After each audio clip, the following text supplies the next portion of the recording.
Devil boss part 21. నీకు సినిమాలు పిచ్చి బాగానే ఉంది. మెంటల్ మొఖం అని ఆమెని దింపుతాడు. ఒంట్లో రగులుతున్న వేడికి ఎంతసేపు పప్పి పక్కనే ఉండేసరికి ఒకలాంటి హాయి. బట్ ఆమె దూరం కాగానే చిన్న డిసప్పాయింట్. బండెదవా పడేశాడని బూతులు తిట్టి ఆకలి అంటుంది. ఇప్పుడే కదే 5 ఐస్ క్రీమ్స్ టపటపా తినేసావు అని అంటాడు. మూతి ముడిచి పోరా అని స్కర్ట్ పట్టుకుని ముందుకు నడుస్తుంది. ఆమెని చూసి నవ్వి, బంగారం చాట్ బండి తింటావా అని ఆపి బండి చూపెడతాడు. మనసులో అయినా సరే అలిగాను అని గుర్తు కోసం అక్కర్లేదు అంటుంది. ఆమె పక్కకు వచ్చి, మా చిన్నారి కదా రా తిను అని ఆమె చేతిని పట్టుకుని లాక్కుని పోతాడు. మరి నిన్నెవరైనా చూస్తే, నేను తినను, మాస్క్ తీయను, నువ్వు కానివ్వు అని అంటాడు. రే పావుబాజీ తిందాం రా అని అంటుంది. నువ్వు కానివ్వు అని ఆ బండి ముందుకు జనాలుంటే అందరిలో తోసుకుంటూ ముందుకు వచ్చి 2 ప్లేట్స్ తీసుకుని ఆమె ముందు పెడతాడు ఆసిం. ఎందుకో అర్థం కానట్లు చూస్తాడు ఆసిం. నువ్వు తిను, నీకు ఆకలిగా లేదా అంటుంది. ఉంది, నేను మన రూమ్లో తింటాను. నేను నీ వాడిని, నీతో టైం స్పెండ్ చేయాలని వచ్చాను. ఇక్కడ మీడియాకి చిక్కి వారిద్దరి మధ్య నిన్ను ఇబ్బంది చేయలేను. సరే రా అయితే ఇద్దరం రూమ్లోకి వెళ్ళి తిందామని ఆశగా అడుగుతుంది. ఓకే, ఇప్పుడైతే ఇవి తిను అని ఒక స్టూల్ వేసి ప్లస్ కూర్చోబెట్టి అతను తన పక్కనే కూర్చుంటాడు ప్లేట్స్ పట్టుకుని. ఇక టేస్ట్ చూసి యమ్మీ అని చిటికెలో లాగించేస్తుంది. ఇంకా కావాలా అని అడుగుతాడు. నార్త్ ఇండియన్ స్టైల్లో చాలా బాగా చేశారు కదా, అందుకే ఇంకో ప్లేట్ తీసుకురానా అని అడిగితే అంత క్యూ చూసి మనసులో కావాలని ఉన్నా పైకి మాత్రం వద్దు అంటుంది. ఆమె ఫేస్ చూసి చిన్నగా నవ్వి అందరిలోకి వెళ్తాడు. హే బాబు వెనకరా అని ఒక అతను అంటే, అర్జున్ భయ్య తను ఎంగిల్ చేత్తో ఉంది అని చెప్తాడు ఆసిం. అయినా సరే ఎదురు చూడు అనడంతో సైలెంట్ గా ఉంటాడు ఆసిం. 10 నిమిషాలైనా సరే ఫుడ్ రాదు. కొందరు వ్యక్తులు అక్కడికి వచ్చి ఆసిమ్ను వారగా చూస్తుంటారు. ఇటు పప్పీని కూడా చూస్తుంటారు. ఆసిం అంటే గిట్టని వాళ్ళు చేయించిన పని. పప్పీ వెనక్కి వచ్చి ఆమె ఓని లాగుతారు. పప్పీ భయంగా ఆసిం వెనక్కి వెళ్తే అసలే కోపంగా ఉండే అతను వాళ్ళ ముక్కు పచ్చడి చేశాడు. ఇక గ్యాంగ్ అంతా ఆసిం ముందుకు వచ్చారు. కావాలనే మాట మాట అంటూ ఆసిమ్తో గొడవ పెట్టుకుని నలుగురు కూడా ఒకేసారి అతని మీదకు వస్తారు. అందరితో గొడవ పడుతున్న టైంలోనే ఒకడు ఇంజెక్షన్ ఆసిం నెక్క దగ్గర పొడుస్తాడు. అది ఆసిం గమనించుకోడు. అందరూ కలిసి అతన్ని కొట్టేంతలోనే చుట్టూ జనాలు పోగవడంతోనే ఆసింని వదిలి వెళ్ళిపోతారు. ఇక ఫాస్ట్గా వచ్చి ఆసింను భయంగా హత్తుకుని, రే వెళ్దామారా, ఇక్కడే ఉంటే ఎవరైనా ఏదైనా చేయొచ్చు అంటుంది. పప్పీని ఓదార్చి మనం ఎంజాయ్ చేద్దామనే వచ్చాం, డోంట్ వరీ అని అసలు వాళ్ళెవరో కూడా ఆలోచించకుండా లీవ్ ఇట్ అని గంగా హారతి సైడ్కి తీసుకుని వచ్చాడు. ఎన్నో రోజుల కళ్ళ తర్వాత ఆ హారతి చూసేసరికి తన కంట్లో నీళ్లు. దాదాపుగా పేరెంట్స్ ఇద్దరు చనిపోయాక ఇదే మొదటిసారి తను రావటం, ఇలా చూడటం. హారతి కళ్ళు కద్దుకుని నమస్కారం చేసుకుని కన్నీళ్లతో ఆసిమ్ని చూస్తుంది. థ్యాంక్స్ రా అంటూ ఎమోషనల్ అవుతూ చెప్తుంది. సరే, ఫారెస్ట్ కి వెళ్దామా లేక రూమ్ కి వెళ్దామా? ఫారెస్ట్ అంటుంది. మరి చీకటిగా ఉంటుంది, నడవగలవా అని అంటాడు. హా అని అంటుంది.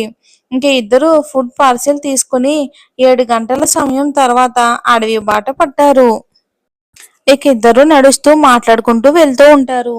ఆసిం ఒంట్లో ఉన్న డ్రగ్ అతన్ని ఏదో లోకాలకు తీసుకుని వస్తూ ఉంటే కంట్రోల్ తప్పేలా ఉన్నాడు. బట్ కంట్రోల్ చేసుకుంటూ ఎలాగోలాగా అడవి చేరారు. ఇక ర్యాబిట్స్ తో మాట్లాడి ఇద్దరూ తృప్తిగా భోజనం చేశారు.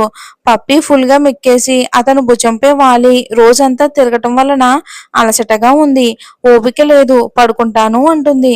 సరే తనని 2 చేతులతో ఎత్తుకుని ఇక చిన్నగా ఇంట్లోకి తీసుకుని వెళ్ళి బెడ్ మీద పడుకోబెడతాడు. మత్తుగా మూసుకుపోతున్న కళ్ళు తెరుస్తుంది. మస్తుగా ఐ లవ్ యూ అని కళ్ళు మూస్తుంది. లవ్ యూ టూ అని చెప్పేలోపే పడుకుండిపోతుంది. రే నువ్వు కూడా ఇక్కడే పడుకోరా అంటుంది. ఇక్కడ వద్దే బంగారం, నువ్వు మమ్మీ అయిపోతావు అంటాడు ఒంట్లో రగులుతున్న కోరికతో. ఎప్పుడైనా అవ్వాల్సిందే కదరా అంటుంది సిగ్గుపడుతూ. నవ్వి సరే పడుకో అని అతను పోతూ ఉంటే ఉండరా అని అతని చేతిని పట్టుకుంటుంది మత్తుగా. తను నిద్ర వలన ఇలా అవుతుంది అనుకుంటాడు. కానీ తను తిన్న ప్రసాదం పొద్దుట నుదుటి మీద పెట్టుకున్న విభూది వలన అని ఇద్దరికీ కూడా అర్థం కాదు. ఎందుకో కూడా గ్రహించుకోలేకపోతున్నారు.